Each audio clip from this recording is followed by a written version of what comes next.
Indian സിനിമയിൽ തന്നെ ചരിത്രം തിരുത്തിക്കുറിച്ച രണ്ട് മഹാനടന്മാർ ലോക ചരിത്രത്തിൽ തന്നെ പുതിയ റെക്കോർഡിടുകയാണ് 56-ാമത്തെ കോംബോയിലൂടെ. 1981 തുടങ്ങിയ കോംബോ നടിപ്പ് 45 വർഷങ്ങളായി തുടരുന്നു എന്ന അപൂർവത ലോക സിനിമയിൽ തന്നെ അത്ഭുതമല്ലേ? പുതുമകൾ ഇഷ്ടപ്പെടുന്ന മമ്മൂട്ടി ഇന്ത്യൻ സിനിമയ്ക്ക് തന്നെ പുതിയൊരു ഫോർമുല സമ്മാനിച്ചിരിക്കുന്നു സംവിധായകൻ മഹേഷ് നാരായണിലൂടെ.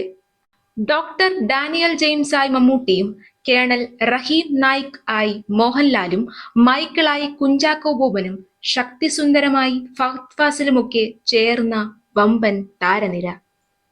രേവതിയുടെ നളിനി രാമകൃഷ്ണൻ, നയൻതാരയുടെ അഡ്വക്കേറ്റ് ലതിക, സരൺ ഷിഹാബിന്റെ ഐഷ ഇക്ബാൽ, ദർശന രാജേന്ദ്രന്റെ ജ്യോതി കുര്യൻ എന്നിവരുൾപ്പെട്ട സ്ത്രീ കഥാപാത്രങ്ങൾ ചിത്രത്തിൽ പ്രാധാന്യമർഹിക്കുന്ന അഭിനയം കാഴ്ചവെച്ചു. വിയോജിപ്പ് ദേശസ്നേഹമാണ് എന്ന ടാഗ്ലൈൻ പ്രസക്തമാണ്. പൊളിറ്റിക്കൽ ഇന്റർനാഷണൽ സ്പൈ ത്രില്ലർ എന്ന് ഒറ്റനോട്ടത്തിൽ പറയാം. റൈറ്റ് ടു പ്രൈവസി മൗലികാവകാശമാണ്. ജീവിക്കാനുള്ള അവകാശം പോലെയാണ് വ്യക്തി സ്വാതന്ത്ര്യവും സ്വകാര്യതയും. JP സുന്ദരം എന്ന കഥാപാത്രത്തെ മിഴുവുറ്റതാക്കാൻ രാജീവ് മേനോനും സാധിച്ചിട്ടുണ്ട്.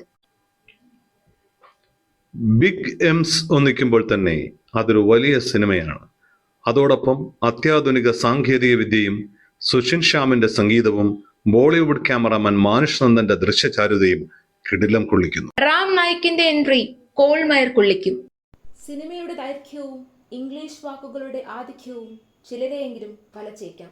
ഒരു മുറിയിലെ ചിരി, മറ്റൊരു വീട്ടിലെ വിനോദം, ഒരു മുറിയിലെ കരച്ചിൽ, മറ്റൊരു മുറിയിലെ വാർത്ത.